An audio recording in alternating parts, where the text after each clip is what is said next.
係咧呢個咧就我係一個朋友，佢就係一啲嘅法科師傅嚟嘅。咁佢就曾經即係佢哋行家就聽過呢個即係古仔。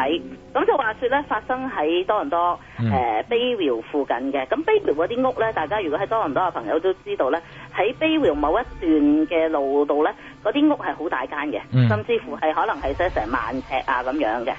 咁呢件事件咧就發生喺都好多年前㗎，我諗都有8、9年前㗎啦。咁就話住係一名曾經咧喺香港嘅出名嘅藝人發生嘅。咁佢就買咗呢間屋。咁佢買呢間屋之前咧，其實講翻就係佢本身屋企咧就有佢太太啦、2個小朋友啦、1仔1女啦，同埋佢爸爸嘅。咁呢一個藝人咧就成日都要即係公幹啊出去，咁變咗好多時都唔係多倫多嘅。咁佢太太咧就想換一間大啲嘅屋，咁就揾地產就帶佢去睇啦。咁睇咗好多間，終於咧就睇到呢一間好滿意。咁但係咧，反而呢個藝人咧，即係呢個男藝人咧，佢自己就冇特別去睇過，因為佢即係出咗外公幹啦。咁所有嘢都係交低俾太太啦。咁好啦，就買咗呢間屋啦。咁佢哋準備搬，好開心，一家人住新屋啦，係咪？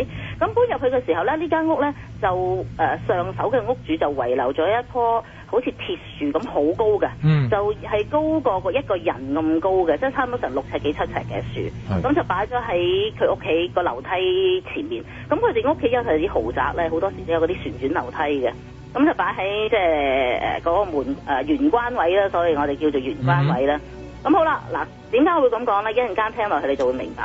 咁咧佢哋就開始搬入呢間屋住。咁但係咧呢個藝人咧一樣係要成日都出外工作。咁唯有咧就好多時剩翻太太啦、爸爸啦同埋2個小朋友喺度。咁同埋一個工人喺度嘅。咁好啦，事件開始發生，搬入去住都冇咩事嘅。但係咧搬入去住有一個奇怪嘅事件，就係話佢太太咧就成日好照顧嗰棵樹嘅。咁成日都淋水啊，又叫啲人唔好鬥嗰棵我哋即係嗰棵樹啦。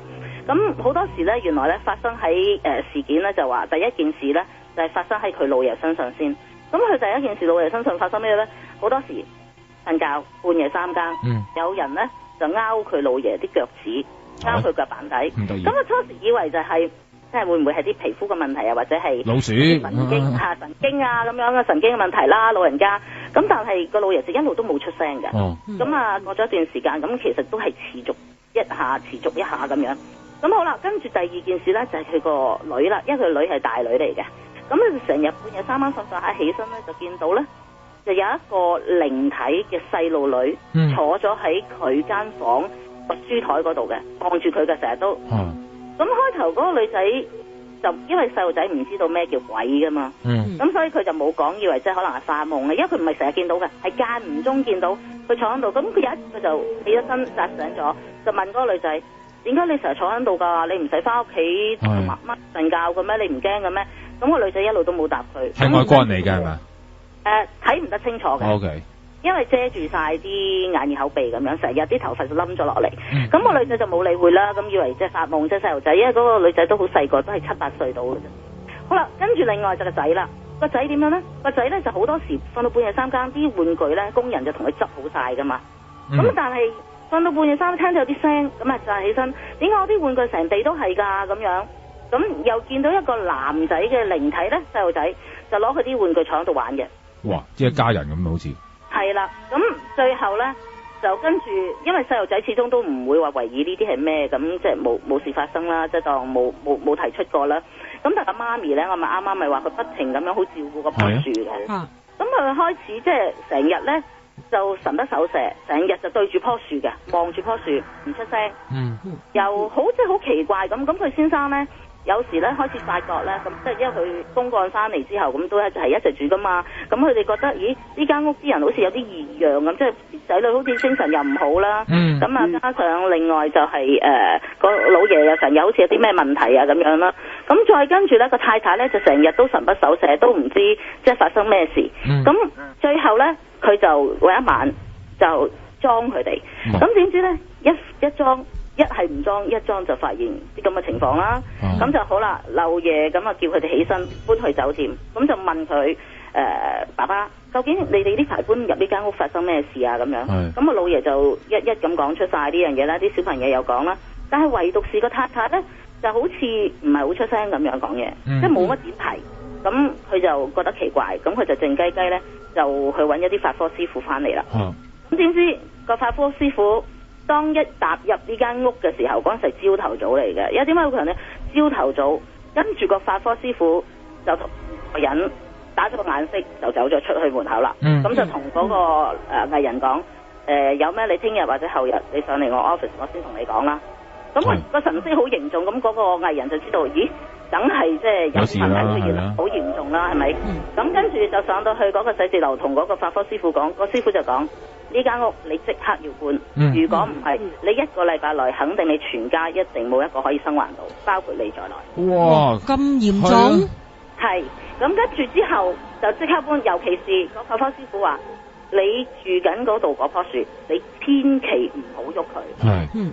咁跟住佢哋就即刻漏夜就搬晒啲嘢去晒酒店住。咁跟住個師傅就即係同佢講啦，佢話我會同你喺呢間屋做個法事。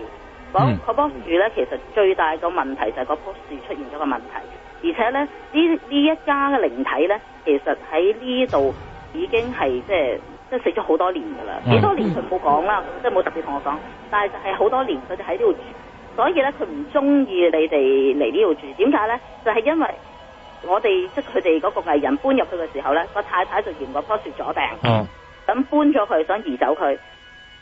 當其時咧移嘅時候咧，就觸動到佢哋，所以咧佢哋就要即係令到佢哋即係好難過咁樣咯。咁變咗我就話呢棵樹真係可以話嚟係即係呢個嘅靈體裏邊，以前佢因為種開呢棵樹嘅，原來咁佢係即係唔想人哋移動佢啲嘢，所以咪搞佢哋咯。哇！好在個法科師傅睇得出，如果唔係真係大件事喎。係啊，因為其實之後咧，講真，佢哋一家人嗰個運都唔係話太好啦。咁同埋嗰個即係曾經即係嗰個藝人咧，我唔開名啦。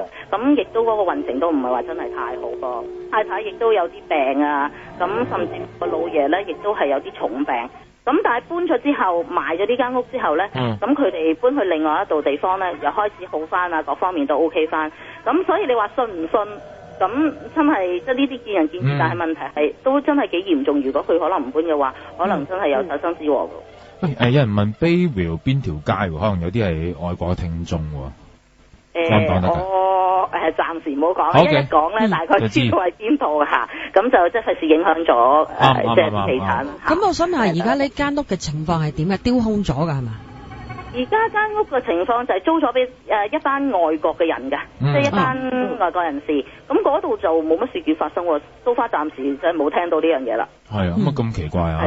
但係你話呢個即係呢個藝人啦，佢冇翻嚟香港㗎？冇㗎啦。之後都冇，因為其實佢曾經係藝人啫，但係佢之後佢係做生意咯。咁所以變咗佢都好少就翻到香港啊。咁佢多數係穿梭喺中國啦，同埋台灣嘅。即係而家係低調嘅，已經係唔再出鏡㗎咁樣㗎啦，已經冇㗎啦。同埋嗰個法科師傅就同佢講啦，就盡量最好都唔好再提啦，因為即係你知呢啲事件無謂再提啦。咁而且話爭啲有殺身之禍，你夠唔夠膽再提啊？我就唔夠膽啦。